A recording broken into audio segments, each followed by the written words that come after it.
The CEO of a rapidly growing company had always been proud of the work his business had done.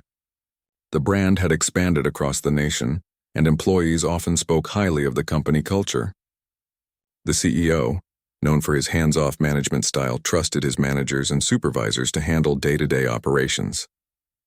His job was to ensure that everything was running smoothly from a high level, allowing his leadership team to make the decisions they needed to keep the company moving forward.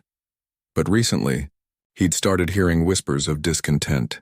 Employees were coming forward with complaints about the work environment, particularly about one manager.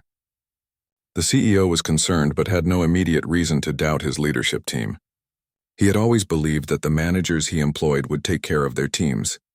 However, he knew he couldn't ignore the murmurs forever. One morning, feeling a bit unsettled by the growing complaints, the CEO made a decision. He would go undercover. He didn't want to rely solely on reports from his HR department or anonymous complaints. He wanted to see things with his own eyes. The decision was made. He would spend a few days at the company, working alongside the employees in one of the most problematic departments, hidden behind a disguise to ensure no one recognized him. The CEO arrived at the office early that day, wearing simple clothes and a pair of glasses to mask his identity. He kept to himself as he entered the building, taking in the layout of the office with a quiet curiosity. The usual hustle and bustle of the morning was in full swing, with employees walking by, heads down, focused on their work. He found his way to the break room where a few employees were gathered. He sat down at a table, just another face in the crowd, and waited. It didn't take long for the CEO to notice something odd. In the corner of the room, a manager stood speaking to an employee. The employee, a young man, looked uncomfortable, shifting nervously from foot to foot. The manager, clearly an authority figure, was speaking in a way that the CEO found unsettling. The tone was harsh, condescending. The words themselves weren't offensive, but there was something about the way they were said that felt wrong. Curious, the CEO continued to watch. The manager's voice was sharp as he criticized the worker for missing a minor detail in a report. The young man apologized, offering a quick excuse for the mistake. But instead of offering advice or showing understanding, the manager scoffed and made a sarcastic remark about the worker's lack of attention to detail. The employee, still trying to maintain composure, nodded silently, but the CEO could see the discomfort on his face. It was clear that this wasn't the first time something like this had happened. As the manager turned and walked away, the young worker remained standing, his shoulders slumped in defeat. The CEO's heart sank. This wasn't just a simple mistake being addressed. It was a clear power imbalance. The way the manager had spoken to the employee was disrespectful. It was as if the young man's worth was being defined by his small mistake, rather than seeing the bigger picture of his overall performance. The CEO thought about leaving, but he couldn't shake the feeling that something deeper was going on. He decided to observe more, to see if this was an isolated incident. Throughout the morning, he kept his eyes open. It didn't take long for him to witness more troubling interactions. At one point, the CEO walked past the manager's office and overheard a conversation. The door was slightly ajar, and though the voices were low, he could hear the manager speaking to someone else in the team. The tone was still the same, harsh and dismissive. The manager was talking about the same employee he had just reprimanded, making jokes about the young man's mistakes in a way that felt cruel. The CEO's stomach churned. This wasn't just a matter of poor leadership. This was something more personal. Over the next few days, the CEO kept up his undercover work. He made a point of interacting with the employees, getting to know them without revealing who he truly was. He learned more about the manager's behavior and how it affected the team. Most of the workers were hesitant to speak out, afraid of what might happen if they did. But the CEO began to piece together a troubling picture. The manager had a pattern of mistreating the same employee, focusing on his mistakes and making snide comments about his abilities. It was obvious that this wasn't just poor management. It was something more insidious. As the days passed, the CEO noticed how the rest of the team reacted. There was a general sense of fear in the department. Employees were careful not to make mistakes in front of the manager, and those who did were often met with sarcasm or ridicule. It wasn't just the one employee who suffered. The entire team seemed to be walking on eggshells, afraid to speak up or take risks. The manager's behavior had created an atmosphere of tension, where everyone was more focused on avoiding conflict than on actually doing their jobs. The CEO couldn't ignore what he was seeing. He was beginning to understand that this wasn't just a few isolated incidents. It was a pattern of behavior that had been allowed to fester for far too long. He was also beginning to wonder what had caused the manager to act this way. Was it just bad leadership, or was there something more at play? One afternoon, as the CEO was making his way through the office, he overheard a conversation that made his blood run cold. He was standing near the break room again, pretending to check his phone when he heard the familiar voice of the manager, this time speaking to a colleague. The conversation was casual at first, but then the manager dropped a comment that made the CEO pause in his tracks. The manager, talking about the employee he had been targeting, casually referred to him in a way that felt downright racist. The comment was offhand, but the words themselves were cutting. The manager seemed to believe that the young man's background was somehow linked to his performance, implying that he was less capable because of his race. The CEO couldn't believe what he was hearing. The comment was not only unprofessional, it was blatantly discriminatory. The CEO's mind raced. How had he not seen this before? How had this behavior been allowed to go on for so long? He had always prided himself on running a company that was fair and inclusive, but now he realized that there were cracks in the foundation. This wasn't just about bad leadership or poor communication. This was about something deeper, a toxic culture that had taken root in the company. And if he didn't act fast, it could spread even further. The decision had been made. The CEO couldn't just stand by and let this continue. He knew he needed to confront the manager, but he also knew that simply firing him wouldn't solve the larger issue. The culture of the company needed to change, and it needed to change fast. But first, he needed to gather more information to fully understand the scope of the problem. And so, he decided to take the next step. He would confront the manager and expose the truth. The CEO's mind was spinning as he thought about everything he had observed over the past few days. The manager's behavior was unacceptable, but he realized the problem went deeper than that. It wasn't just one rogue manager. It was a culture that allowed this kind of mistreatment to persist. The fear that had settled over the department wasn't just because of the manager's behavior. It was because no one felt comfortable standing up to him. Employees had grown used to the idea that silence was safer than speaking out. The CEO spent the following days continuing his undercover work. He spoke with employees in different departments, trying to get a sense of what was really going on at the company. He found that the issue wasn't just confined to this one manager and his mistreatment of the young employee. There were whispers of other managers creating a similar environment, using their positions to belittle or intimidate workers. The more the CEO learned, the more he realized how widespread the problem was. He became particularly focused on the young worker who had been the target of the manager's racist comments. Despite the disrespect he had endured, the worker continued to show up to work every day, doing his best to keep his head down. The CEO admired the worker's perseverance but was also saddened by the situation. How many talented people were being stifled by this toxic culture, forced to hide their potential because they were afraid to speak up. The CEO couldn't ignore the fact that this worker deserved better. He needed to do something to help, but what? The worker didn't want special treatment. He just wanted a fair chance. The CEO decided that the best way to make things right was to first confront the manager and then start a company-wide change to ensure that no one else would have to suffer in silence again. Over the next few days, the CEO carefully planned his next move. He couldn't afford to make a mistake. If he confronted the manager too soon or in the wrong way, he risked losing control of the situation. He had to make sure that the entire company understood the gravity of what was happening, and that the changes he would introduce would not only address the manager's behavior, but also prevent any similar issues from cropping up in the future. He decided that the best course of action would be to have a private conversation with the manager first. No one could know what was going on just yet. The CEO needed the element of surprise on his side. The manager couldn't anticipate the confrontation, and the CEO had to ensure that he would be forced to take responsibility for his actions. One morning, the CEO arranged a meeting with the manager. He had asked to speak with him privately, under the guise of discussing a potential new company initiative. The manager, always eager to get the attention of senior leadership, agreed without hesitation. When the manager arrived at the CEO's office, he walked in with the usual arrogance that had become part of his personality. He wore a smug smile, confident that this meeting would be just another opportunity to impress the higher-ups.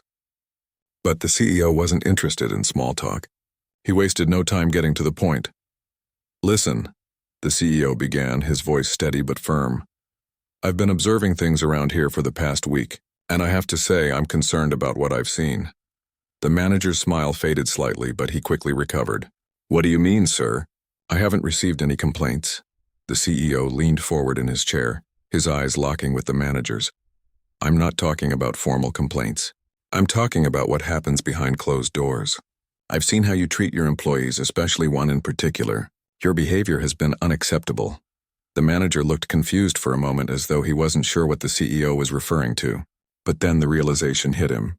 He tried to cover up his discomfort with a chuckle, but the CEO wasn't buying it. "You're referring to that young man, aren't you?" the manager said with a dismissive wave. "He's just not cut out for this job. He's always making mistakes." The CEO's eyes narrowed. "It's not about mistakes. It's about respect. You've belittled him in front of others, made comments that have no place in any workplace. You've made this young man's life here miserable." The manager shifted uncomfortably, but still tried to justify his actions. "I've been in this company for a long time. I know what works and what doesn't. He just doesn't measure up. Maybe if he worked harder, he wouldn't have these problems." The CEO took a deep breath, holding back his anger. "It's not about hard work, and it's certainly not about race. But your behavior towards him and others has crossed a line. I've seen it for myself. I've heard the things you've said, and I've seen how you've treated him differently. That's not acceptable, and it won't be tolerated any longer." The manager sat in stunned silence for a moment, trying to come up with an excuse. He opened his mouth to speak, but the CEO cut him off. "You're done here," the CEO said, his voice leaving no room for debate. "Effective immediately, you are terminated from your position. Your actions have no place in this company." The manager sat back in his chair, his face turning red with frustration. "You can't do this. I've been here for years. You don't know what you're talking about." But the CEO didn't flinch. He stood up from his desk and walked around to the manager's side. "I do know what I'm talking about. And I know that this company can do better. It will do better. Starting with you." The manager, now realizing that there was no way out, stood up and stormed out of the office, leaving the CEO alone with his thoughts.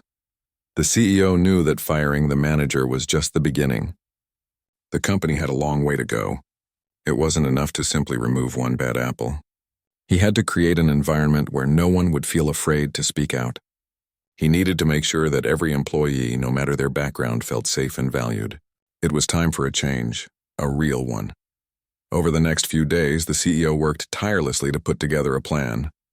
He would introduce mandatory diversity training, create new channels for employees to report discrimination without fear of retaliation, and most importantly, he would make sure that the company's leadership was held accountable for the culture they helped shape. But there was one person he still needed to speak to: the young employee who had been at the center of it all. The CEO wanted to make sure that he understood how much the company valued him, and that the changes being made were for his benefit, and the benefit of every other employee who had been suffering in silence. It was time for a conversation that would change everything. The CEO sat at his desk, his mind racing. He had made the right decision in firing the manager, but he knew that wasn't enough. The damage had been done, and it was clear that the culture of the company had allowed it to happen in the first place. He needed to act quickly and decisively to ensure that no one else would suffer the same fate. His thoughts turned to the young employee, the one who had been at the heart of the entire situation. The CEO had observed him quietly, day after day, enduring the manager's cruel treatment with grace and dignity. The young man had been reluctant to speak out, afraid that doing so would make things worse. But the CEO knew that now, more than ever, he needed to hear his side of the story. He made a decision. He would meet with the employee personally. He had to make sure that the worker understood that the company valued him, and that he would no longer have to suffer in silence. The CEO also wanted to apologize for not noticing the problem sooner. It was a wake-up call, a moment that forced him to confront his own blind spots as a leader. The following day, the CEO invited the young employee to his office. The worker arrived on time, but there was a nervousness about him. The CEO could see it in his eyes. He was unsure of what this meeting would bring. The CEO had made sure to keep the meeting private. He didn't want any distractions or outside influences. This was between him and the employee, and the conversation would remain that way. "Please have a seat," the CEO said, gesturing toward the chair across from him. The employee sat down slowly, his hands clasped in his lap. The CEO studied him for a moment, taking in the young man's tired expression and the weight of stress that seemed to hang over him. It was clear that this was someone who had been through a lot, but had somehow managed to keep going. The CEO felt a deep sense of respect for him, but also regret. How had he missed all of this? "I want to start by saying that I'm sorry," the CEO began, his voice sincere. "I should have seen what was happening here. I should have noticed the way you were being treated. This company should have been a safe place for you, and it wasn't. I want to make that right." The employee looked up at the CEO, surprised. He had never expected such an apology from someone in a position of power. His expression softened slightly, but he said nothing. The CEO continued, "I know you've had a difficult time here. I've seen the way you've been treated by your former manager, and I want you to know that what happened to you was wrong. It should never have happened, and I take full responsibility for not doing something sooner." The employee shifted in his seat, still unsure of how to respond. He had been holding all of this inside for so long, and now, with the CEO's apology, it felt like a weight was lifting from his shoulders. But he was still guarded, unsure of how to trust the words coming from someone he had never really interacted with before. "I don't want special treatment," the young man finally spoke up, his voice quiet but firm. "I just want to be able to do my job without being treated differently because of my race." The CEO nodded. "I understand. And that's exactly what we're going to work toward, creating a place where every employee can thrive no matter who they are or where they come from. But I need your help. I need you to tell me the truth about what's been happening here. I need to know how the company has failed you." The young man hesitated for a moment, looking down at his hands. This wasn't easy for him.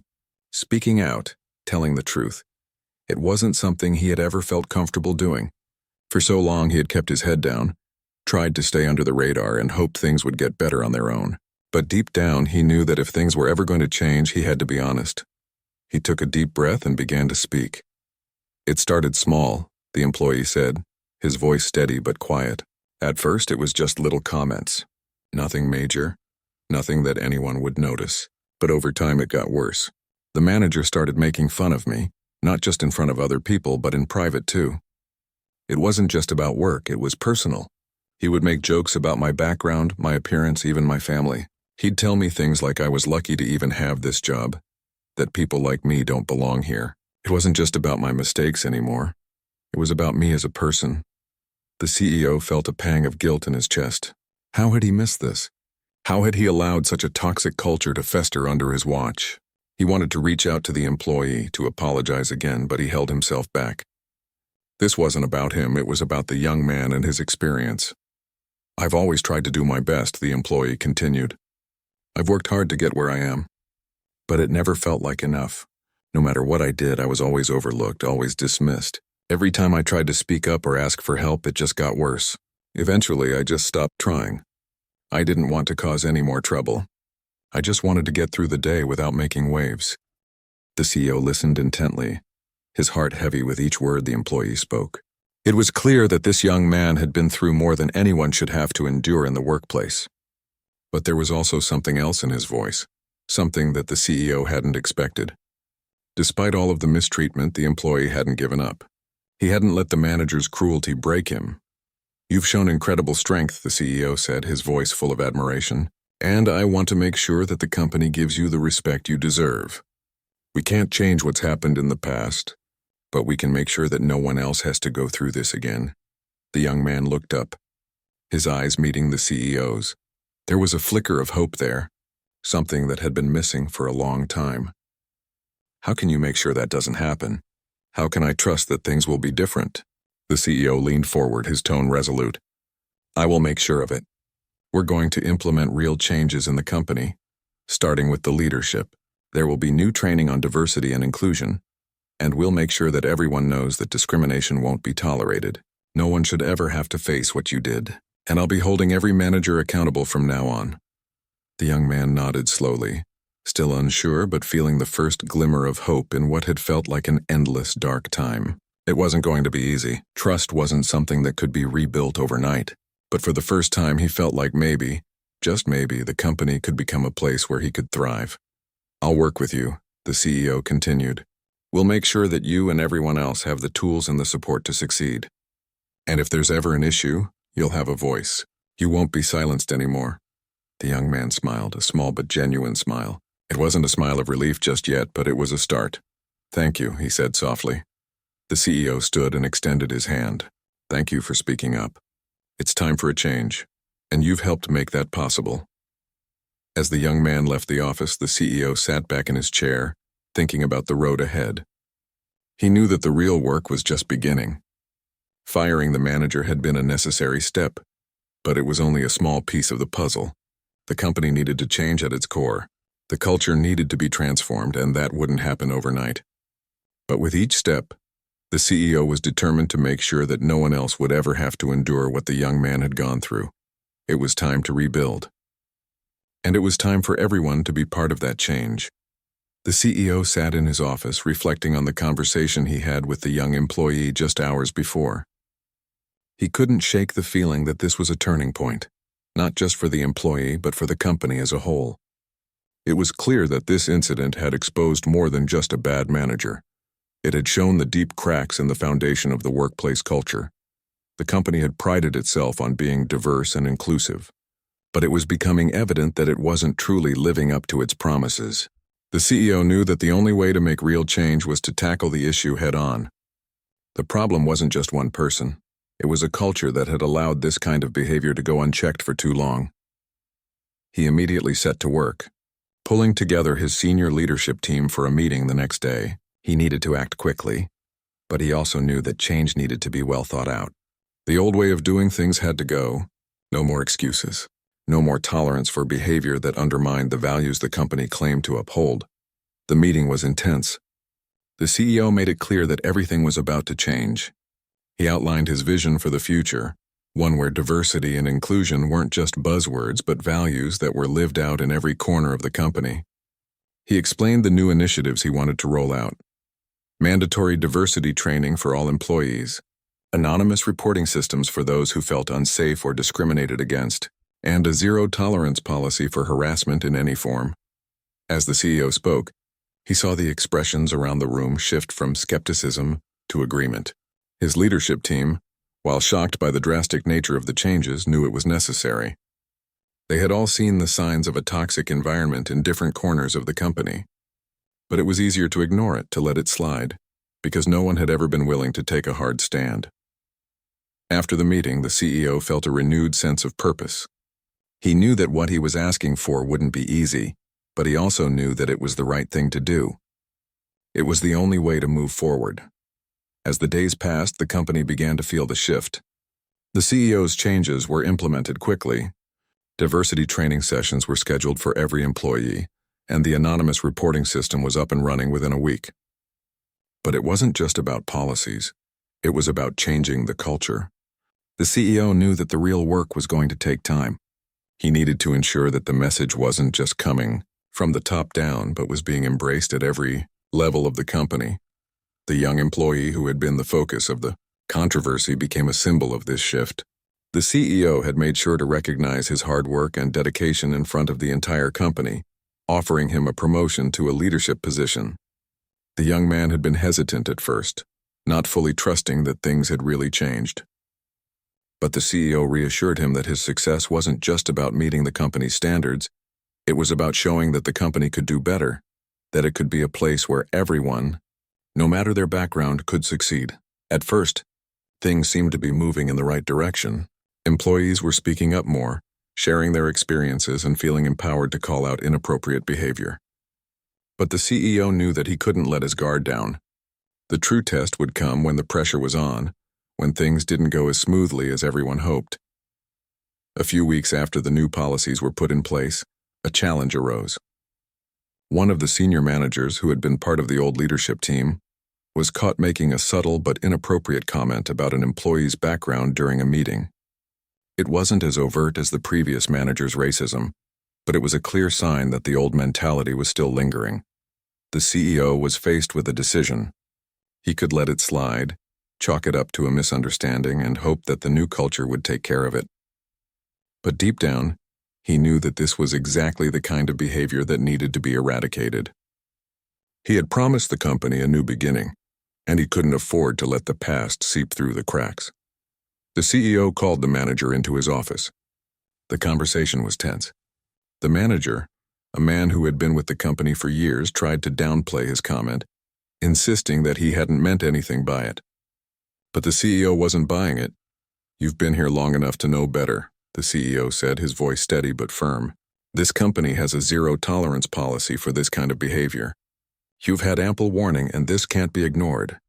The manager looked uncomfortable, but he tried to defend himself. "It was just a joke, sir. I didn't mean anything by it." The CEO's eyes narrowed. "That's exactly the problem. It's never just a joke, it's never just a comment. Words have power, and we have a responsibility to create an environment where everyone feels safe and respected." The conversation ended with the manager being let go. The CEO didn't take pleasure in firing anyone, but he knew that it was necessary to maintain the integrity of the company's values. This was the only way to make sure the changes would stick. Word of the firing spread quickly throughout the company.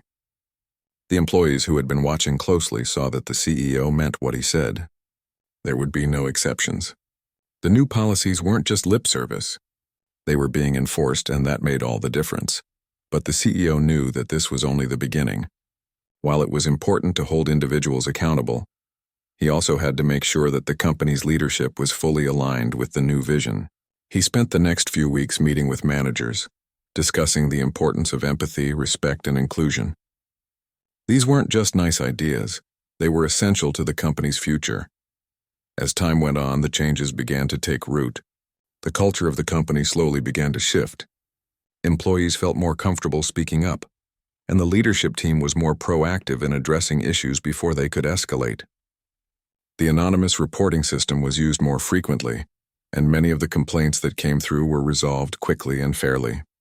The company was becoming the place it had always promised to be, a place where everyone, no matter their background, could thrive.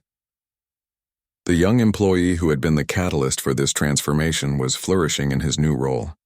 He had gained more confidence, not just in his work, but in himself. He had gone from being a victim of discrimination to a leader who could help others find their voices.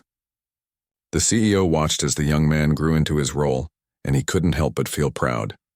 This was the kind of change he had hoped for, and it was happening before his eyes. But even as the CEO saw progress, he knew that the work wasn't done. A company's culture is never fully formed. It's something that has to be nurtured, cultivated, and constantly worked on. The CEO understood that he had to keep pushing forward, keep leading by example, and keep ensuring that everyone, from the newest employee to the highest-ranking executive, was committed to making the company a better place for everyone. The change that had begun with one young man's courage had spread through the company, and the CEO knew that it had made all the difference. It wasn't just about the policies, the training, or the new hires. It was about creating an environment where everyone felt like they belonged, and that was something that couldn't be taken away. As the CEO sat in his office reflecting on the journey the company had gone through, he felt a sense of satisfaction. It hadn't been easy, and there had been moments when he questioned whether he was doing the right thing. But now he was more confident than ever. The company was on the right path, and it was only going to get better from here. As the weeks turned into months, the changes within the company began to solidify.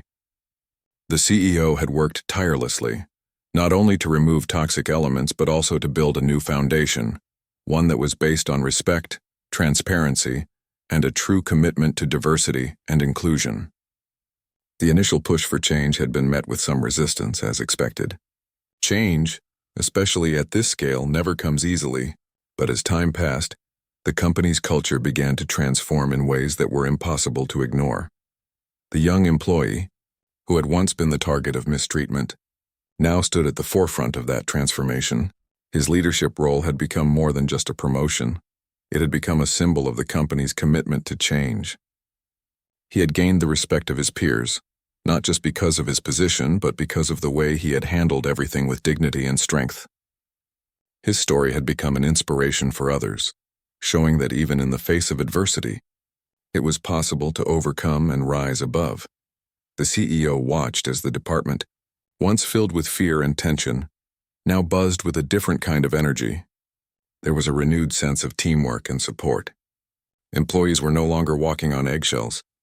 They were collaborating, sharing ideas, and even offering constructive feedback to one another. The work environment had become more inclusive, and the employees knew they had a voice. More importantly, they knew their voices would be heard, yet the CEO knew that the real test would come when things were no longer so new, when the initial excitement of change had worn off. He had seen it time and time again. Companies start strong, but without sustained effort, the changes could easily slip away. He was determined to make sure that wouldn't happen here. For him, this wasn't just about improving the company, it was about creating a lasting legacy, one that would ensure future generations of employees would never have to experience what the young worker had gone through. One day, a few months after the initial overhaul, the CEO found himself sitting in a conference room, surrounded by his leadership team. It was time for the first official review of the diversity and inclusion initiatives. As they sat around the table, the CEO couldn't help but feel a sense of pride. The numbers weren't just looking better. There was a palpable shift in the energy of the room. People were talking openly, sharing their experiences and discussing ideas for further improvement. The fear that once hung in the air had dissipated, replaced by a sense of purpose and shared responsibility. "I'm proud of what we've accomplished," the CEO began, looking around the room at his team. "But we all know this isn't the end. We're on the right track, but there's still more work to do. It's not enough to just have the policies in place. We have to keep reinforcing them every single day. We need to make sure that everyone, regardless of position, feels empowered to speak up and contribute. If we can do that, we'll create a culture that can withstand anything." The room nodded in agreement. The conversation shifted to specific metrics: feedback from employees, the number of reported incidents, and how effectively those incidents were resolved. What the CEO saw reassured him. The number of complaints had dropped significantly. Employees were using the anonymous reporting system more, but not because the company was creating an environment where they feared for their safety. It was because they now felt they had an avenue to address issues before they became bigger problems. The CEO knew that this wasn't just about numbers or statistics. It was about real people, real stories, and the stories he was hearing were overwhelmingly positive. Employees who had once felt like they had no future at the company were now excited about their roles, seeing opportunities for growth that they never thought possible. The young worker, now a leader in the company, was one of the strongest advocates for this change. His journey had inspired many others to step up and take ownership of their roles in creating a better workplace. One of the most striking moments during the review meeting came when the young man himself spoke. He had always been humble, never one to seek attention, but today he shared his thoughts on the progress they had made. "When I first started working here, I didn't think I had a future," he said, his voice steady but filled with emotion. "I was just trying to get through the day without drawing attention to myself. But now I see things differently. I see potential in every person here, and I believe that we can all succeed no matter where we come from. I've seen the change, and I'm proud to be part of it." The CEO couldn't help but smile, feeling a deep sense of satisfaction. The young man had come so far, and now he was not only thriving in his own role but also helping others to succeed. This was what he had hoped for when he had taken the first step to confront the manager months ago. It wasn't just about punishing one person. It was about creating an environment where everyone had the chance to succeed. But even with all the progress, the CEO knew there was always room for improvement. He made it clear to his team that this wasn't a one-time initiative. It was an ongoing effort. They had to keep pushing forward, keep questioning the systems they had in place, and keep ensuring that the culture remained one of respect and inclusion. He reminded them that the company had a responsibility not only to its employees, but also to the community it served. They had to be an example of how a company could succeed by prioritizing its people, by showing that a truly inclusive environment was not only possible but essential. After the meeting, the CEO walked through the office, taking in the changes he had worked so hard to create. It felt different now. The air was lighter, the energy was more vibrant. People were laughing together, working together. The once feared department had turned into a place of collaboration and growth. It wasn't perfect, but it was a far cry from where it had been just a few months ago. The CEO found himself standing in front of the desk of the young employee-turned-leader. The young man was engrossed in a conversation with a colleague, both of them laughing. The CEO smiled, feeling a deep sense of pride in how far this individual had come, and how far the company had come with him. As he approached the desk, the young man looked up and smiled. "Hey, sir. Is everything going okay?" "Better than okay," the CEO replied. "I just wanted to check in with you and see how things are going from your perspective. How's the team?" "Honestly, it's night and day," the young man said. "There's a sense of trust now. People are speaking up, sharing ideas. We're all working toward the same goal, and it feels good to be part of that. It wasn't always like this, but now I think we have something that's worth holding on to." The CEO nodded, his heart swelling with a mix of pride and relief. "I'm glad to hear that. You've been a huge part of this change, and I think the company is better for it." The young man smiled, his eyes shining with sincerity. "It's been a team effort, but yeah, I'm proud of where we are, and I think we're just getting started." The CEO walked away, feeling more confident than ever that the company was on the right path. The work wasn't done, and it never would be, but he knew that they had taken the first real steps toward creating a culture where everyone could thrive, no matter their background or where they came from. It was a lesson in leadership, in humility, and in the power of listening. But most of all, it was a story of redemption, both for one employee and for the company itself. As the CEO looked around at the employees working hard, collaborating and laughing together, he realized that the journey had been worth every challenge. He had seen firsthand how one person's courage could change everything, and how a company, when committed to doing better, could become a place where people felt not only valued but truly empowered. It was a new beginning for everyone,